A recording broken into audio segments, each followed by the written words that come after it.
UK में चलते जरा देखें वहाँ क्या है। Why does everyone come to the protest then? Why is that? Got to put it in the wind. Take it back along there, you know. They're in that designated protest area. Oh, well, you can't do that. So you have to have a designated protest area? What's happening, Murray? Tell them in that designated area, which we But isn't it the whole of the United Kingdom? They're all on the they're in the designated protest area. Oh, I have never heard that one before. You can totally fly your flag. The protest area is designated. It doesn't make... गजब हो गया। England का झंडा लेकर चल रहे थे साहब, तो उनसे बोला गया या तो आप झंडा छोड़ दो, और अगर झंडा आप नहीं छोड़ोगे तो आपको अरेस्ट कर लिया जाएगा। क्यों? बोले आप ऐसे झंडा लेके नहीं चल सकते। बोले वो लोग तो लेकिन दूसरे देश का झंडा लेके घूम रहे हैं, फिलिस्तीन का इसका उसका। बोले हाँ वो लेके घूम सकते हैं क्योंकि प्रोटेस्ट एरिया में उनके पास परमिशन है। तो उसने बोला मेरे देश का झंडा, में तो पूरे देश में उसकी जगह है, कहीं भी लेके घूम सकता हूँ। बोले नहीं ऐसा नहीं, आप झंडा लेके घूमोगे तो आपको अरेस्ट कर लेंगे। फाइनली जो है उनको छोड़ना पड़ा। बहरहाल कीर स्टारमर से पूछा गया कि मुस्लिम इतने क्यों आ रहे हैं, जवाब सुनिए। आपके देश में मुस्लिम क्यों आ रहे हैं, जवाब सुनिए। I think we need to look at every aspect of illegal migration, upstream, looking at the causes, which of course are often poverty, climate change, persecution. Look at the causes, poverty, climate change, persecution, poverty, climate change, persecution. Poverty, climate. तो कीर Starmer का कहना है कि climate change की वजह से लोग हमारे यहाँ आ रहे हैं। ये तो हमें पता ही नहीं था, ये गजब हो गया। पॉवर्टी किसकी वजह से? पॉवर्टी खुद काम नहीं कर रहे इसलिए पॉवर्टी। तुम्हारे यहाँ के भी फ्री में खा रहे हैं। और कह रहे हैं परसिक्यूशन, किसने परसिक्यूशन कर दिया? मुस्लिम देश से आ रहे हो, मुसलमानों ने मुसलमानों को कर दिया परसिक्यूशन। गजब हो गया साहब। आइए कनाडा में गजब हो रहा है, और कनाडा का सुनिए पहले।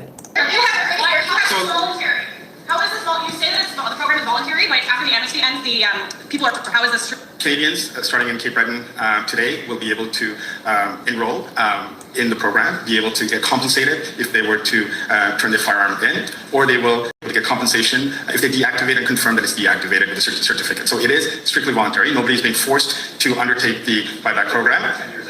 Well, the expectation is that they will comply, and the order in council, as you know, is being extended from this October to October of 2026. So there is a one-year window. Our expectations is that law-abiding citizens will abide by the law, and beyond that, the police jurisdiction is tasked to, as you know, implement the criminal code.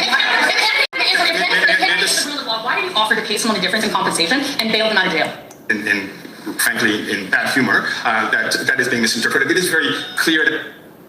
तो साहब Canada में जो है सबसे बोल दिया गया आप अपनी अपनी गन को वापस जमा कीजिए और आपको कंपनसेशन मिलेगा, आपको कुछ पैसा दे देंगे और अपने अपने लाइसेंस कैंसिल करा लीजिए। मतलब आपने जो ले रखा है गन आपको वापस करनी पड़ेगी, और गन 26 अक्टूबर 2026 तक जमा करनी। इसके बाद जो आपके पास आम लाइसेंस है, जो आपके पास गन है, जो लीगल गन है, वो इलीगल हो जाएगी।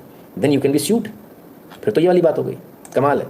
तो गन्स छीनी जा रही हैं, कुछ बड़ा होने वाला है कनाडा में, क्योंकि फ्लोरिडा में तो गन्स के लिए उल्टा ही काम चल रहा है। फ्लोरिडा में ये लीजिए, फ्लोरिडा में कानून बदल गया, अब आप खुले में दिखाकर भी गन ले जा सकते हो। पहले कानून नहीं था ऐसा, अभी जो है कानून बन गया है।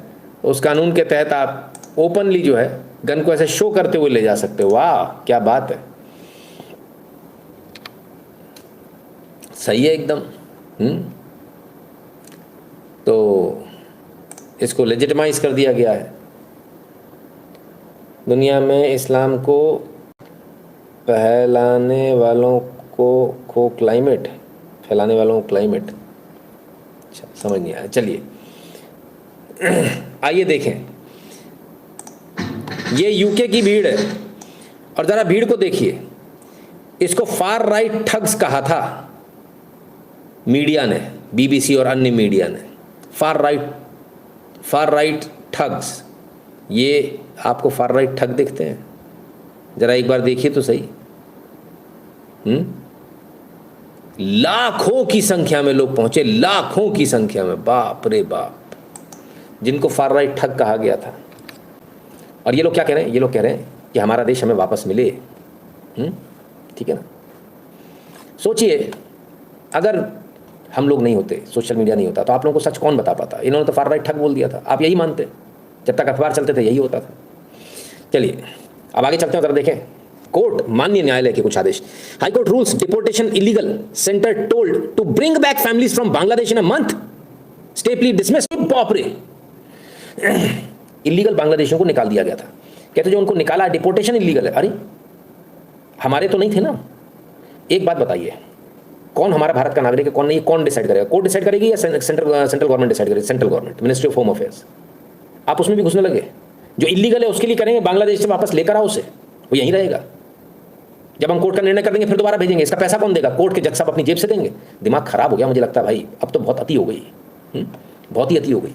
कहते वापस लेकर आइए, और स्टे भी नहीं दिया उन्होंने, स्टे मांगा सेंटर ने कि भाई स्टे दे दीजिए, स्टे भी नहीं दिया। चलिए उम्मीद करेंगे इनको लाने के बजाय सरकार जो है, केंद्र सरकार सुप्रीम कोर्ट जाए, वहाँ पे भी देख लें क्या होता है। एक फैसला आया 30,000 कोर्ट का। 30,000 court criticises wife who took rent from husband but did not stay in rented premises. तो इन्होंने अपने पति से जो है रेंट लिया, लेकिन वो रहती नहीं थी, झूठ बोलकर रेंट ले लिया कि भाई मुझे जो है, मैं किराए के घर में रहती हूँ तो मुझे उसका रेंट भी दिया जाए। तो इनका एडवांस जो है वो इनका जो मेंटेनेंस जो है वो 25,000 रुपये इन्होंने मांगा था, उसको घटाकर कोर्ट ने 8,000 रुपये कर दिया। बोले आप रेंटेड प्रीमाइसेस में थोड़ी रहती हो कि आपको इतना पैसा दिया जाए, क्या जरूरत थी झूठ बोलने की, ज़्यादा पैसे लेने की? जितने में चल रहा है उतने में चलाओ, झूठ बोलने की आवश्यकता ही नहीं है ना। On what basis illegal separating in our court? हाँ, कायदे से तो जानी अलाउड ही नहीं होना चाहिए, जो यहाँ का नागरिक ही नहीं है, बात ही खत्म हो गई। चलिए अब एक और जगह चलते हैं और ज़रा देखें बात कहाँ तक पहुँच गई फेमिनिज्म की। बच्चे अपने पिता के साथ रहते हैं और पिता जो है, ये आई इनकी माताजी गुलाबी गैंग वालों को साथ में ले आई, दरवाज़ा खुलवाया, अरे किराए से घर चाहिए, किराए से देते हो कि नहीं देते हो?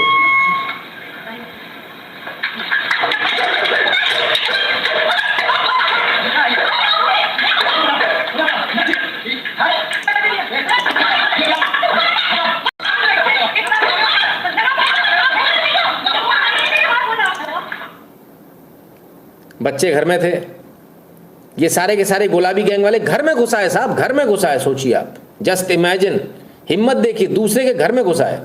ऐसे में तो कोई हत्या भी कर सकता है किसी की, लेकिन ये गुलाबी गैंग वाले ले आए और यहाँ से आके इसके बच्चे छुड़ा के ले गए भाई आदमी के।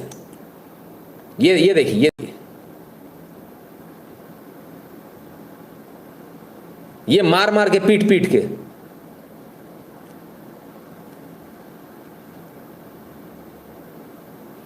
ये चलने लगा है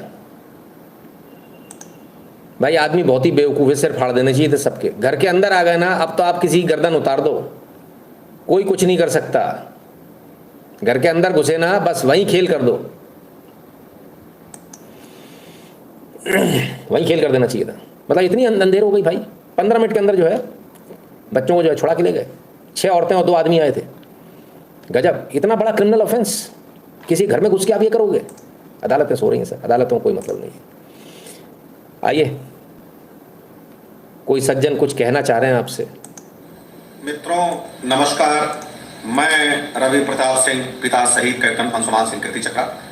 आपको जान करके आश्चर्य होगा कि मां भारती पे शीश हंसते हंसते चढ़ाने वाले शहीदों के माता पिता या वीर गति प्राप्त जवानों, जेसीओ या अधिकारियों के माता पिता आज की तारीख में अपने पुत्र की शहादत पर गर्व नहीं बल्कि रोने पर मजबूर हैं। और इसके पीछे कारण है सरकार के कुछ अव्यवहारिक नियम और कुछ इस तरह के अमर्यादित अशोभनीय कानून हैं जो उन्हें आज की तारीख में, इस आधुनिक युग में सम्मानपूर्ण जीवन जीने के रास्ते में बाधा बनते हैं। मसलन जब एक माँ बाप अपने पुत्र को अपनी संपूर्ण सलाहियत के साथ परवरिश करके अपने हाथों से स्टार लगा करके माँ भारती पे सेवा करने के लिए देश को समर्पित करते हैं, लेकिन वही पुत्र जब शहीद हो जाता है, वीर गति को प्राप्त हो जाता है, तो उसकी पत्नी, 1 दिन की पत्नी हो या 1 साल की पत्नी हो, एनओ के पॉलिसी के अंतर्गत संपूर्ण अधिकार उसे मिल जाता है और माँ बाप को आश्रित श्रेणी से भी हटा दिया जाता है। जीवित रहते पुत्र के जो चिकित्सा की सुविधा उनको मिलती है वो भी उनसे ले लिया जाता है। पत्नी जो कि पेंशन की पूर्ण हकदार होती है एनओ के पॉलिसी के कारण, उनकी वेतन, अगर वो नौकरी करती है तो वेतन उनकी लाखों में होती है, पेंशन भी लाखों में होती है। लेकिन जब माता पिता को उसमें से बांटने की बात आती है, केवल लेवलाइज फैमिली पेंशन में ऐसा होता है, तो सरकार कहती है कि माता या पिता में किसी की 9,000 आमदनी है तो उसे देने की जरूरत नहीं है।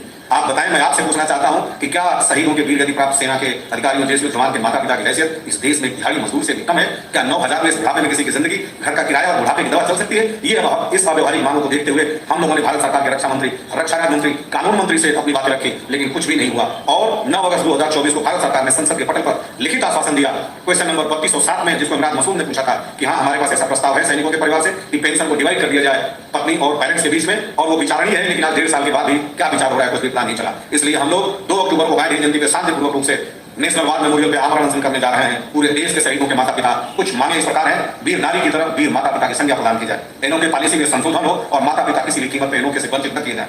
वीरता के पदक पर पत्नी और माता दोनों का बराबर अधिकार हो। जब दोनों संयुक्त रूप से ग्रहण करते हैं तो रखने का अधिकार भी बराबर होना चाहिए। पेंशन हर दशा में पत्नी और माता में पत्नी चाहिए ताकि दोनों एक सम्मानपूर्ण जीवन जीने। माता पिता के देहावसान के बाद वो पेंशन या तो पत्नी को पासान हो जाए या सरकार उसे बंद कर सकते हैं। इन कुछ बुनियादी मांगों के साथ शहीदों के माता पिता आगामी 2 अक्टूबर 2025 को गांधी जयंती पे राष्ट्रीय वार मेमोरियल पे आमरण करें और आपसे गुजारिश है कि आप जितनी ज्यादा से ज्यादा हो सके इस बात को प्रसारित करें कि इस देश के माता पिताओं के साथ न्याय मिल सके और उसी जोश और जज्बे के साथ अपने बेटे को परवरिश देकर के मां भारती के शहीद होने के लिए, मां भारती की सेवा के लिए, इस देश की एक बार अखंडता को अक्षुण्ण रखने के लिए, बलिदान करने के लिए, बलिदान होने के लिए भेजते रहे। इन्हीं शब्दों से अपनी वाणी को विराम देता हूं और आपसे उम्मीद करता हूं कि आप शहीदों के माता पिता के साथ न्याय करने के लिए अपना सहयोग करेंगे। इसको ज्यादा से ज्यादा प्रसारित कीजिए। जय हिंद, जय भारत।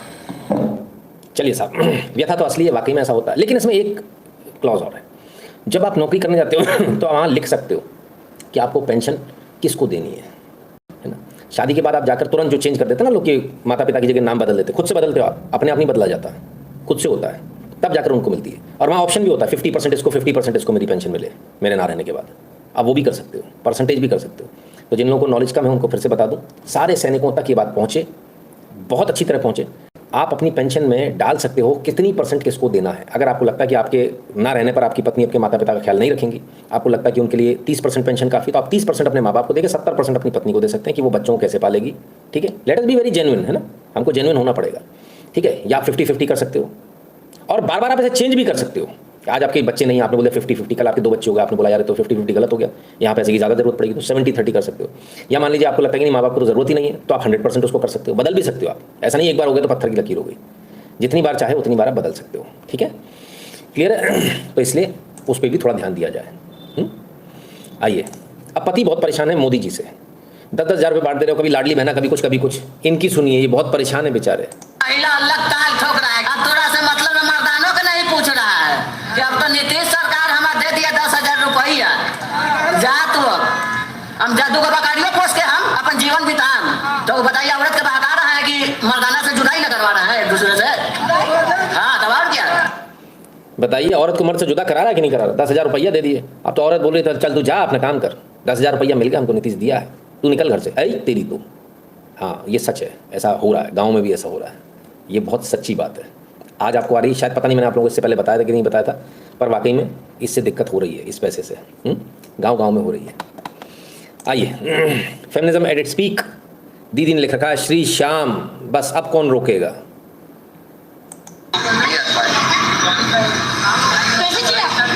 चालान भरिए कितना भरना पड़ेगा? आप उतरिए। नहीं, मैं नहीं आऊंगा, मैं कैसे आऊंगा? मेरी गलती नहीं है। चालान भरिए मैडम। मैं नहीं भर, मेरे पास पैसे नहीं है। कोई बात नहीं।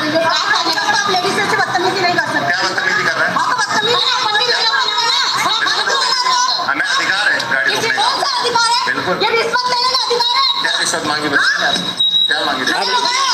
इसी से अंदाज़ा लगा लीजिए, इसी से अंदाज़ा लगा लीजिए औरतों की स्थिति क्या है, कैसे झूठे आरोप लगा दें, तुरंत रिश्वत, पहले बदतमीजी कर रहे हो फिर रिश्वत, ये हालत क्या है। रिश्वत मांगी बताइए आप? बेवकूफ समझ रहे हो? अरे मैडम, क्या रिश्वत मांगी बताएंगे आप? तो ये क्या हो गया तरीका? मैं क्या रिश्वत मांगी आपसे? ये जाने वाला रास्ता है, आप उस पे आ रहे थे इधर। ना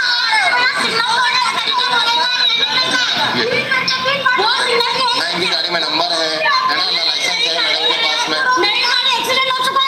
आरसी दिखाइए ना मैडम। नहीं दिखाइए ना मैडम।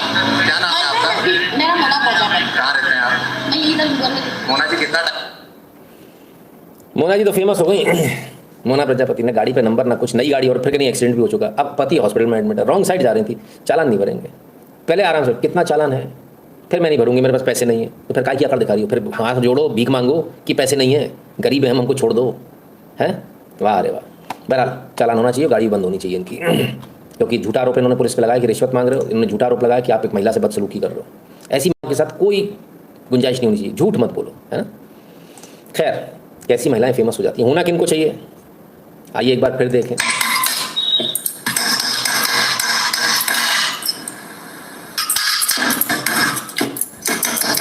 देख रहे हैं कितनी मेहनत हो रही है। इसके बाद मुंह पे मास्क लगा रखा है, चेहरा तो भी नहीं दिखाना है। फेमस होने के लिए कुछ औरतें कपड़े उतार रही हैं, और इसको देखिए, इस बहन को, पूरी मेहनत कर रही है और चेहरे पे मास्क भी लगा रखा है। चेहरा नहीं दिखाना अपना, शक्ल के पैसे नहीं चाहिए, काम के चाहिए। शाबाश। लो भैया, कॉइल भी बन के आ गई, कॉइल भर दी, वाइंडिंग भर गई पूरी। अरे वेरी गुड, बहुत बढ़िया, अति उत्तम। रील इनकी बननी चाहिए भाई। इनको कोई, अब मोदी जी को समझाओ कि भैया इनकी रील को इनको बुलाओ social media influencer content creator में। किनको बुला रहे हो तुम हैं? चल गई मोटर। ये लोग डिजर्व करते हैं आना। और मैं तो कहता हूँ मोदी जी के साथ में भी जाओ, किसी के पास भी जाओ, तभी भी मास्क लगाए रहना। ये जलवा ऐसी बरकरार रहना चाहिए हैं। अपना स्वैग अपने साथ चलना चाहिए, भले ही कोई सामने हो। राइट, चलिए आइए अब एक और रील की तरफ चलते हैं। आज भाभी जी के पति श्री आए हैं। तो बड़ा प्लस कर दिया। भाभी जी आज इतनी एक्साइटेड है ना, इतनी एक्साइटेड है भाभी आज कि पूछो वो तो माय गॉड। और ये दीदी भाभी ने चॉकलेट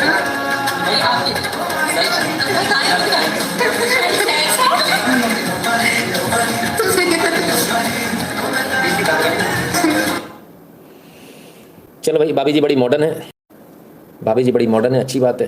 पर एक चीज़ समझ में नहीं आई, भाभी जी ने जाकर चॉकलेट दे दी। चॉकलेट से क्या होता है? ये चीज़ आई कहाँ से कि चॉकलेट देने से रिश्ता अच्छा हो जाता है, दोस्ती हो जाती है, प्यार हो जाता है? ये चॉकलेट कहाँ से आ गई? हमें आज तक समझ में नहीं आया। लेट मी टेल यू, मतलब we man don't like chocolates, for God sake we don't like chocolates. हम लोगों को नहीं अच्छी लगती चॉकलेट। हाँ, हमको फ़र्क नहीं पड़ता चॉकलेट वॉकलेट, साइड में हटाओ। इसी अगर सूजी का हलवा, गाजर का हलवा, लौकी का हलवा बनाया होता तो ज़्यादा अच्छा लगता। हम लोग को नहीं पसंद आता ये सब।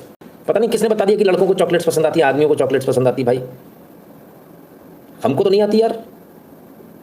आप ये समझ लीजिए कि जब भी मुझे 5 स्टार ये सारी चॉकलेट मिली होंगी, ये 99% आगे गई होंगी, 99% आगे गई होंगी। रेयरली 1% मैंने कभी खोली होगी, आई दूसरे को पकड़ा दी।